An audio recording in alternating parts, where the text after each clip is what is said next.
খুব বড়। আমি তো আজকে যদিতে বললাম তোমাদের ধন্যবাদ জানাচ্ছি, তোমরা হিয়ারিংটা শেষ করলে।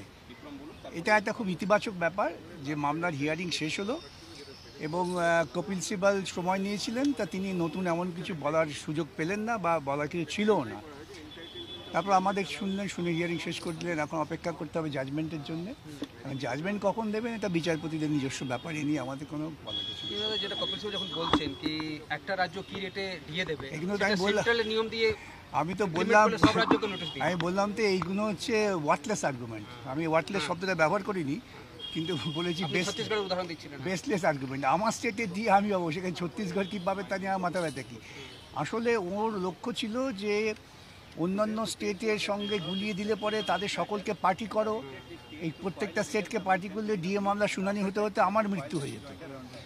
সেটা জজেরা গ্রাহ্য করেননি, বলেছেন না মামলা আমরা শেষ করে দেবো। শেষ হয়ে গেল। অন্ততপক্ষে এই মামলার তারিখের পর তারিখ নিয়ে মানুষ যে ক্লান্ত ছিলেন সেটা বন্ধ। 2010 সালের যে কথাটা আপনি বললেন, 2010 ছিল সেটাই তারাই মানছেন। আমি বলছি 2010 পর্যন্ত তোমরা মানলে, তোমাদেরই বিধি কি হয় সেটা সরকার একরকমভাবে মেনে চললো। হঠাৎ 2011 পর থেকে বিধি ব্যাখ্যা পাল্টে গেল, এগুলো কোনো যুক্তি নাকি? তো বিচারপতিরা মনে হলো আপাতত সম্মতিতে জানালেন তাদের। পুজোর আগে আশা করা হচ্ছিল দাদা, দিওয়ালির আগে কি পাওয়া যাবে? না, এটা তো পুজোর আগেও পাওয়া যাবে না, দিওয়ালির আগেও পাওয়া যাবে না, কারণ 3 সপ্তাহ আরও সময় লাগবে রিটেন নোটস দেওয়ার জন্য। তারপর বিচারপতিরা বসবেন, কোর্ট ছুটি হয়ে যাবে। এটা দেখা যাক কবে হয়।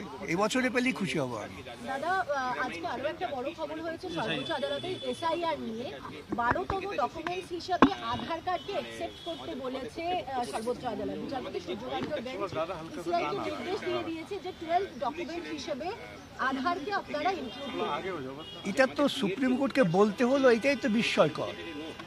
ভারতবর্ষের সরকার কোটি কোটি টাকা খরচা করে আধার কার্ড দিচ্ছে সবাইকে, মরতে গেলেও আধার কার্ড লাগছে আজকাল। তাহলে সেই আধার কার্ডকে তুমি ভোটার লিস্টে নাম তোলার জন্য ব্যবহার করবে না?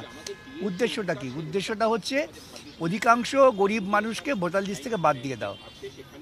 বিজেপি সমস্ত সাংবিধানিক সংস্থাগুলোকে ব্যবহার করছে অত্যন্ত ক্ষুদ্র স্বার্থের জন্য। তার লক্ষ্যজনক পরিণতি হচ্ছে এসআইআর।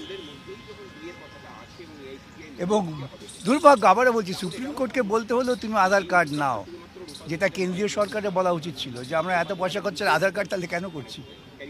দাদা, একটা অন্য আর্গুমেন্ট জিজ্ঞেস করে, যেটা কপিল সিবাল বলছিলেন যে সব রাজ্যে একই ডি হতে পারে না, পারচেজিং পাওয়ার হয়, ইনফ্লেশন রেট হয়, এই যে কস্ট অফ লিভিং ডিফারেন্ট আছে।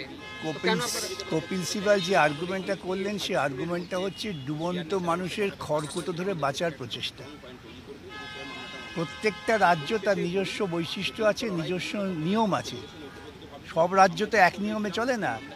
এখন কপিল সিবাল তার রাজ্য সরকারকে বাঁচাবার জন্য ভাবছিলেন যে এটার সঙ্গে ছত্তিশগড় হিমাচল জুড়ে দেওয়া যায়, তাহলে মামলাটা ঝুলে যাবে। এটাই ছিল পরিকল্পনা, সেই পরিকল্পনাটা ব্যর্থ হয়েছে। আরেকটা কোয়েশ্চেন আছে, এটা অন্য বিষয়। বালি পাচার মামলায় ইডি হঠাৎ করে খুব তৎপর হয়ে উঠেছে। এর আগে দেখা গেছে যে অন্যান্য মামলাতে যখন কোর্ট নির্দেশ দিয়েছে তখন তৎপর হয়েছে। এবার রাজ্যের অভিযোগের পরিপ্রেক্ষিতে, রাজ্যের পুলিশের অভিযোগের পরিপ্রেক্ষিতে ইডি তৎপর হয়ে গেল। এর মধ্যে কি অন্য কোনো ব্যাপার আছে? মানে পুজোর না, অন্য কোনো ব্যাপার না। এখন এত মামলা হচ্ছে কলকাতা হাইকোর্টে এই বালি তোলা নিয়ে, সেই মামলার ফলে এখন প্রশাসন তো ব্যস্ত হয়ে পড়ছে। প্রশাসনের ডিএমদের নিজেদের পিঠের চামড়া বাঁচাবার জন্য তাদের অভিযোগ করতে হয়েছে, এবং তাদের অভিযোগের ভিত্তিতে ইডি তৎপর হয়েছে।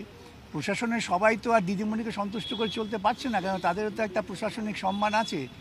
সেই জন্য কয়েকজন এরকম আছেন যারা বাধ্য হয়ে অভিযোগ